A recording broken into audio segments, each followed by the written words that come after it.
If you have a 1994 or 1995 E-Z-GO golf cart, those are the ones that are made with the metal bodies, and they call them the Medalists. The problem with them is they can easily get dented, and removing the dents isn't easy, especially if you're not familiar with metal work like that. The easiest solution appears to be removing the body and replacing it with one of the DoubleTake body kits. They say they fit an E-Z-GO TXT, and the Medalist is almost identical. And when you look it up in some forums, you'll say, does the DoubleTake Titan body kit fit my Medalist golf cart? You get a lot of shrugs. Some people say yes, some people say no, some people say yes with some body modifications. And then you're asking yourself, well, what kind of body modifications am I looking at? Body modifications, to me, that could be cutting metal, that could be doing fiberglass, that could be welding, that could be adding giant earrings and getting tattoos. Who really knows what a body modification is? And when it's that non-specific, how do you know? Do you really want to spend $800 by the body to find out that something's required that you just don't know how to do? I'm here to tell you, you can do it. Not a lot is required. Right now I'm sitting in one of those very golf carts. I'll show you a quick roll of what this thing looked like before I got it. I've got the new body kit on it. It looks sharp and it fits great, and there were only 3 things I needed to do. But first, I'm going to walk you through the whole process. First, you got to order yourself the kit. Honestly, the body kit for me, I found it the cheapest on eBay, so that's what I went with. When it gets delivered, it's too big for UPS, so you got to get a freight truck. They'll call you up the day of and say, hey, we're going to bring it by. They asked me if I needed a lift gate. I said yes. They didn't charge any extra money for that. Some people do, so you never know. The truck was too big to fit down the driveway, so we backed a truck up, a pickup truck, an F-150, nothing special, backed it up to the back of their truck and just slid the body kit off their truck onto our truck, and then used our truck to get it into the garage. From there, you got to take the old body kit off, or the old body off your current golf cart. All it is a ton of rivets. So all you're going to need tools-wise is a drill and several drill bits. I say several because when you're drilling out all those rivets, if you get a little impatient, you go too fast, you're going to burn up your drill bit and it's going to go dull. So it's good to have just an extra 2 or 3 lying around so you don't have to go to the store to get back to work again.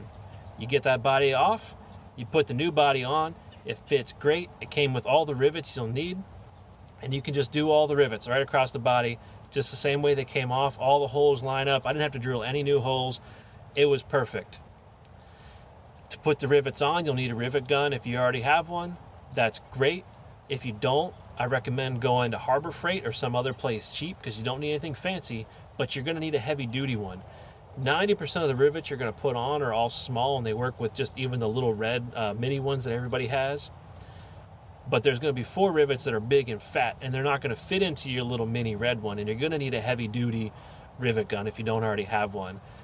So if you don't already have one, I recommend just go buy the big one, because it'll do the little rivets too, and it'll cover the big rivets, and it'll set you back $20.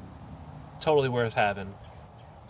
Once you get the thing riveted on, I had to buy 3 new body parts, or 3 new little accessories. You may not need to. I needed to. This cart was old. It didn't have everything on it. So now I'm going to take you through and point out what those things are. Now, the first thing I had to buy were these 2 side sills right here. This black piece.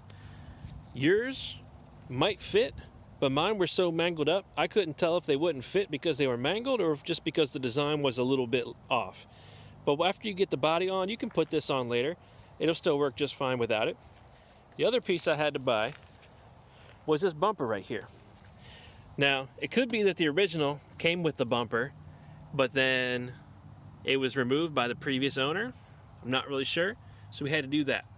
The only other bit of modification we did was to put on this rear seat. Now you can see the seat has these vertical brackets right here. I'm going to zoom in on them.